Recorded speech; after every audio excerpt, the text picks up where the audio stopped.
हम कोई भी काम करते हैं तो हमारे मन में दो विचार चलता है। एक कहता है कर लो, एक कहता है नहीं करो। तो एक अगर सही काम करते हैं तो एक कहता है कि मत करो, तो दुष्ट आत्मा होता है हमारे अंदर। और जब हम गलत काम करते हैं तो पवित्र आत्मा जो होता है वो कहता है मत करो, ये गलत है।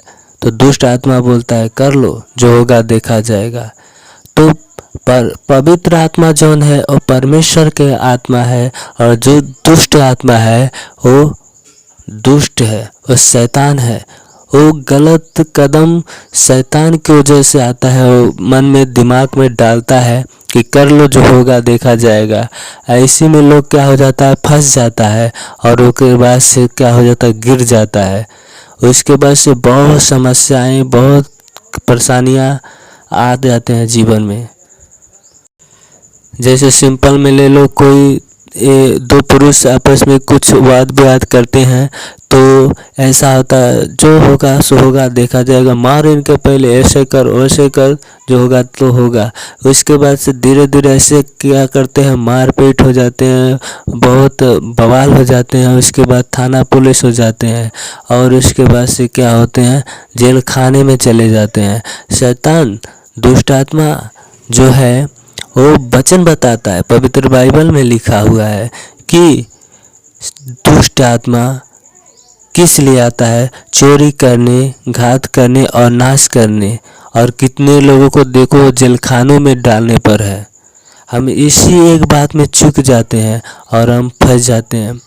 एक ही बात जो परमेश्वर की पवित्र आत्मा की बात हम नहीं मानते हैं तो हम लोग चूक जाते हैं।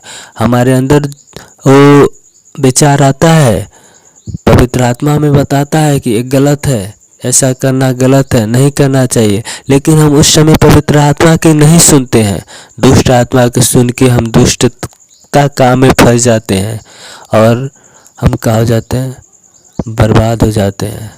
हम प्रॉब्लम में फंस जाते हैं, समस्याएं में फंस जाते हैं।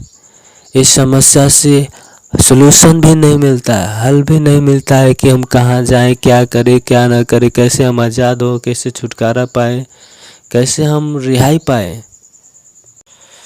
देखो दुनिया में दो चीज़ से ज़्यादा कुछ नहीं है।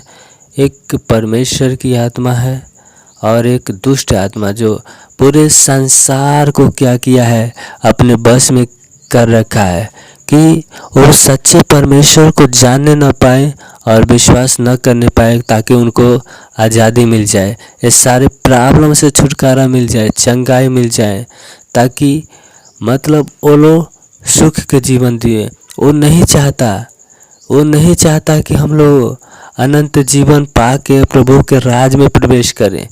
वो चाहता है कि मैं घात करूं, नाश करूं, बर्बाद करूं, और उसके बाद से अपने राज में मैं लेके जाऊं।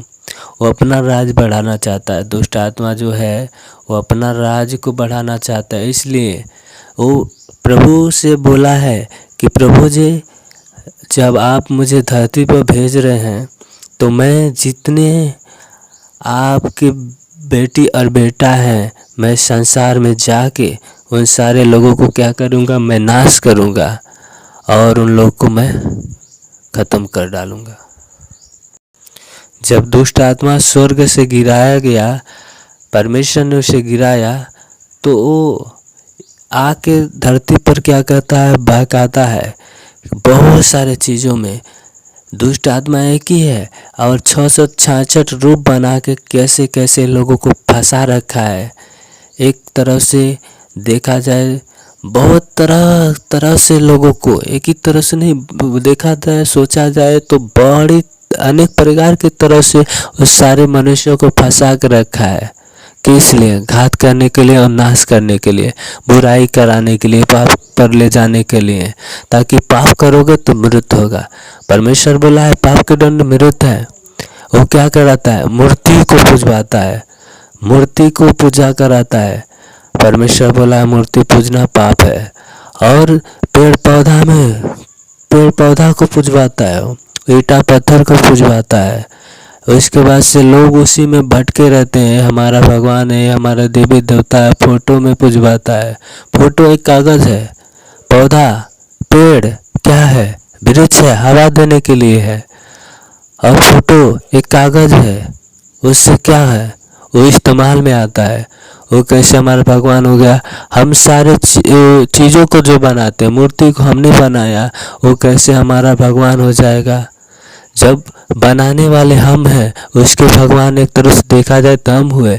लेकिन शैतान जो है, दुष्ट आत्मा जिसे हम कहते हैं, वो दुष्ट आत्मा हमारे आत्मिक आंखों पर पट्टी बांध रखा है ताकि हम प्रभु यीशु को न समझ सके, सिंपल में, ताकि हम पहचान न सके, जान न सके और समझ न पाए, और हमारे दिमाग को आकर्षित किए रहता है और दुष्टता काम में चलाता है, बुराई में चलाता है। और इसी प्रकार से वो बहुत सारे देवी देवता के नाम लेके इसी में आकर्षित किया हुआ है कि सत्य मार्ग जीवन को न जानने पाए। और सत्य मार्ग जीवन यीशु मसीह है। जो सत्य को जानेगा, सत्य उन्हें स्वतंत्र करेगा। और प्रभु यीशु मसीह में स्वतंत्रता है और प्रभु यीशु मसीह में आज़ादी है। जहाँ प्रभु का आत्मा है, वहाँ स्वतंत्रता है, वहाँ आज़ादी है और वहाँ शांति भी है और अनंत जीवन है।